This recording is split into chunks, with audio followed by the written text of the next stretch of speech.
Hello, you're watching TVP World Talks. I'm MENA Research Center. In Iran, a French couple detained since 2022 has been charged with multiple offenses, including alleged espionage for Israel. All of the offenses may, under Iranian law, result in death penalty being applied.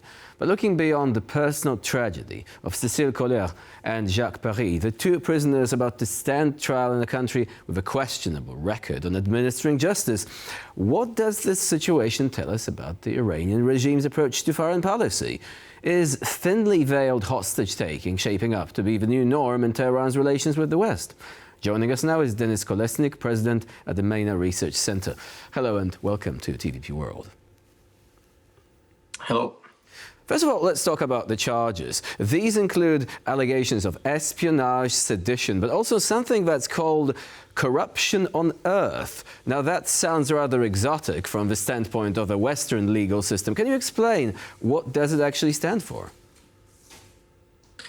Actually, Iran applies this kind of charges vague charges that actually can be applied to different citizens. And since the formulation of the wording is quite vague, it is possible for Iran to somehow apply or actually accuse different either foreign nationals or dual citizens of corruption on earth or trying to undermine or overthrow the current regime. What was actually that's based on the Quran, French. right? This offense is actually supposed to be antithetical to one of the ideals of the Islamic faith. I'm not a Quran expert, so it would be difficult for me to comment on this, but we know that the accusations are often quite vague in order to be applied to in different situations and most likely arbitrarily. And in 2024, there was a UN working group, for example, that has ruled out that Iran has been let's say, violating the human rights and also applying the charges against foreign and dual nationals in order to actually use them as bargaining chips in the negotiations with the West. And that's, in my opinion, the situation we are currently observing. Would you say that both the use of presumably innocent individuals and also the application of very broad terms, very broad umbrella charges, actually positions Iran in this regard somewhere close to Belarus? Because in Belarus, likewise, you can get charged with extremism no matter what you do. It's essentially the sort of umbrella term. But also the Lukashenko regime has been routinely arresting people and then using them, as you said, as bargaining chips. Would you say that there is perhaps some analogy there? You know, in either Belarus or Iran or the Russian Federation, those countries are not democratic countries. So basically, they don't have the same standards and they don't have the same procedures. In other words, they can use the law as they see fit, if you want. So it is easy for those countries to accuse people and to even fabricate the accusations and the evidence and then to prosecute. And for example, what is interesting is this particular story that, according to our Minister of Foreign Affairs, Barrot, Iran hadn't notified officially France about those charges.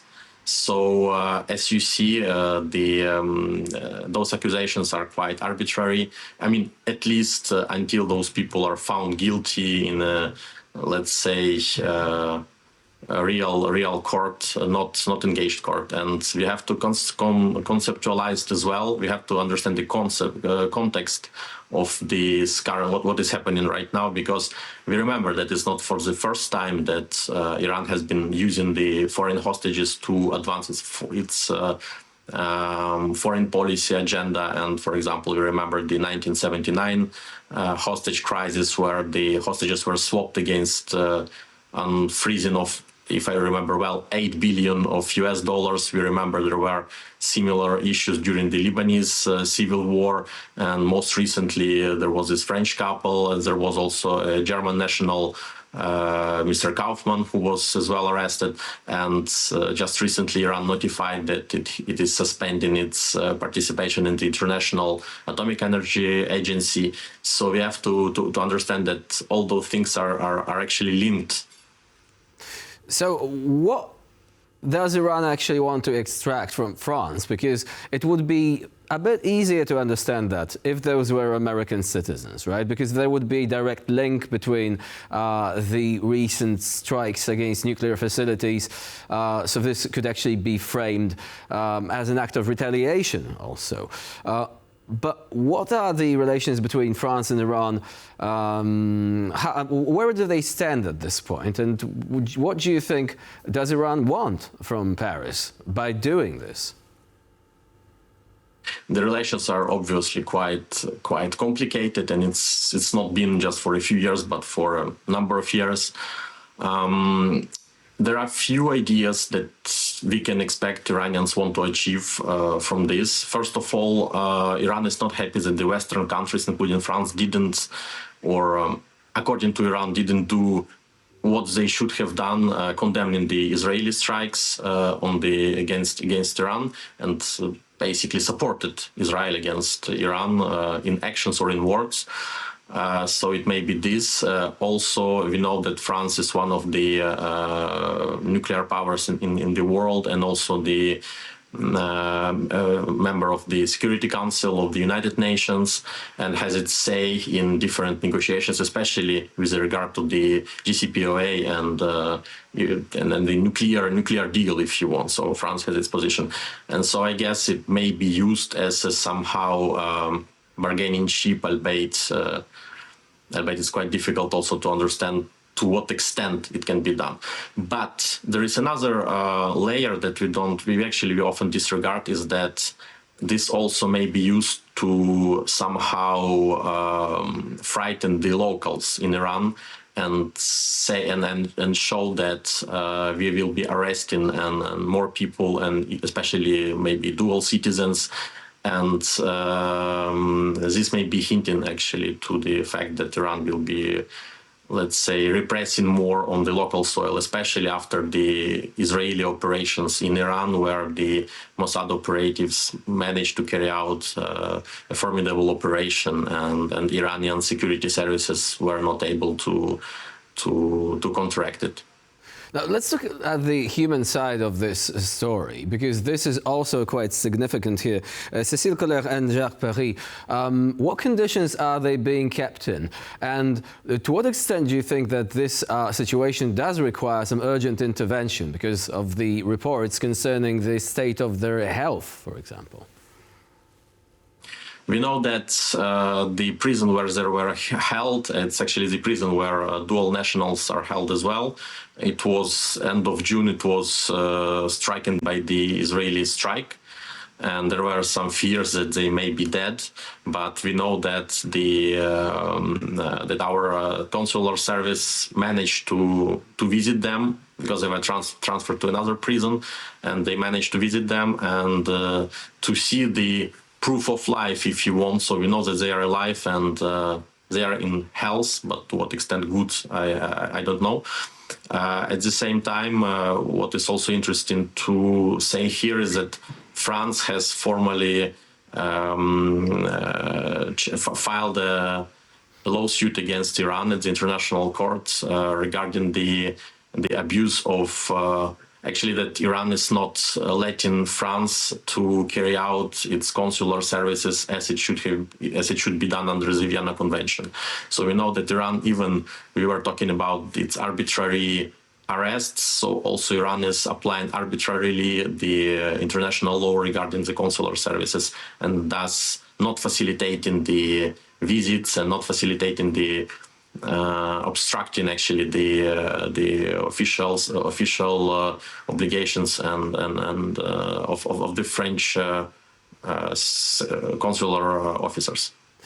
Does the French government actually have experience in similar situations? So the difficult task of negotiating with an unfriendly government concerning the release of individuals who have been falsely imprisoned or detained under trumped-up charges. So essentially, the sort of hostage situation in everything but name. And would you say that there are prospects, perhaps, that they could be released as a result of the activities of French diplomats? As we see in the past, for example, the United States, Iran negotiations about the release of hostages. So often, even it was during the Lebanese civil war when the Reagan administration basically sold secretly weapons to Iran and thus violating its own policy of arms embargo on Iran for actually to facilitate the swap of prisoners, the release of prisoners.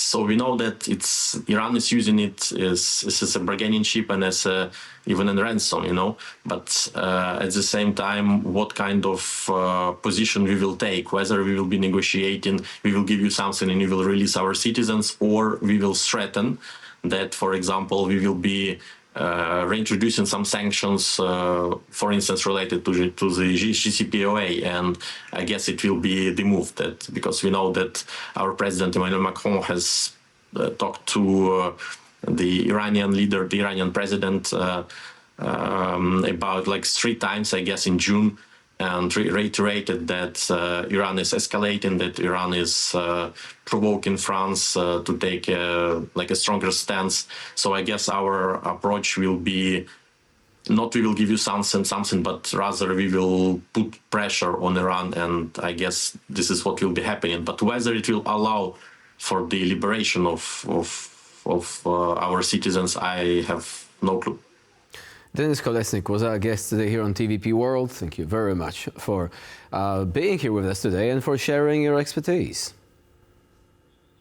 Thank you. And I'm MENA Research Center. You're watching TVP World. Please stay with us for more latest news and updates.